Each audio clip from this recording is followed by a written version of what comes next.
Business Law Pas FM bersama Dr. Ricardo Simanjuntak SH LLM.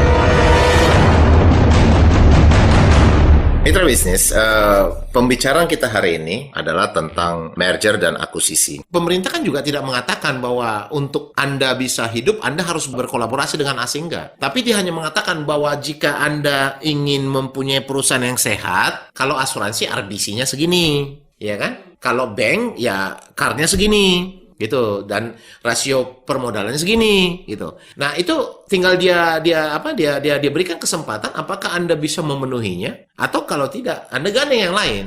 Kan begitu. Nah, memang asing melihat bahwa itu menjadi satu ruang ya kan di mana dia akan membangun kekuatan bisnisnya karena dia lihat di sini dengan penduduk Indonesia yang begitu besar begini itu menjadi satu potensi yang sangat baik dan juga pertumbuhan teknologi dan juga tuh arus investasi yang begini besar juga bagi dia bisnis perbankan itu baik gitu. Nah, ini kan akan mendorong juga kemampuan ekonomi lokal yang suatu saat mungkin ya bisa jadi dengan alasan transfer teknologi atau dengan kematangan dari bisnis dia bisa jadi kembali akan mengambil alih itu. Karena kan bisa jadi kan mekanisme pengambil alihan bank itu kan tidak semata-mata karena dia sangat menyukai, tapi kan dia kan lebih pada upaya investasi untuk mengambil margin gitu. Ketika dia masuk pada nilai tertentu bisa dia lepaskan. Dia lepas melalui pasar modal, katakan, atau dia lepas itu sangat-sangat terbuka gitu. Jadi sama seperti misalnya katakanlah advokat gitu. Dalam banyak hal advokat bilang ya asing itu akan mengambil pasar advokat. Nah sekarang kalau kita mau katakan begini, kalau misalnya advokat asing sama sekali tidak berperan di Indonesia, siapa yang akan menjelaskan tentang mekanisme investasi asing itu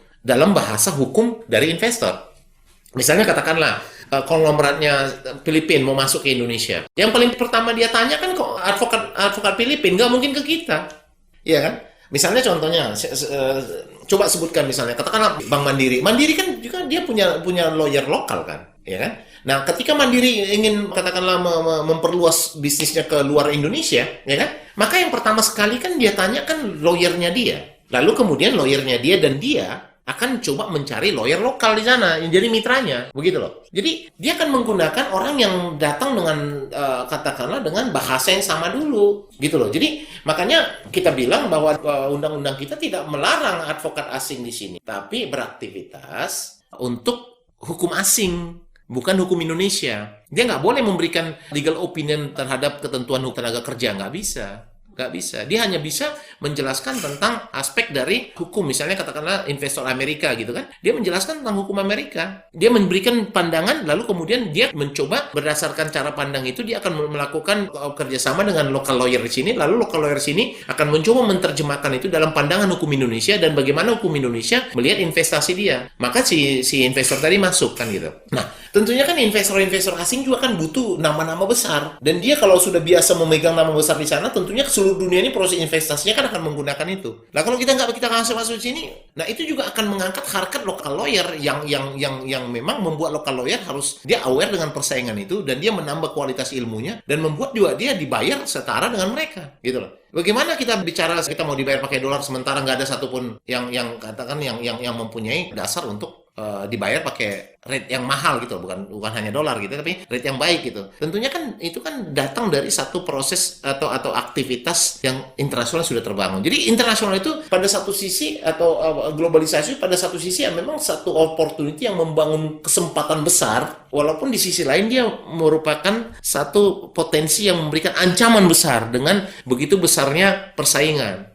Tapi kan kalau kita katakan kan ancaman kan akan merupakan satu bentuk yang nggak akan pernah ada, yang tidak pernah memberikan chance bagi kita untuk tumbuh. Harusnya ancaman tadi dibaca dengan kesempatan gitu loh, ya kan? Besar kesempatannya, bangun kemampuan diri, kembangkan sumber dayanya, rebut pasarnya gitu. Karena secara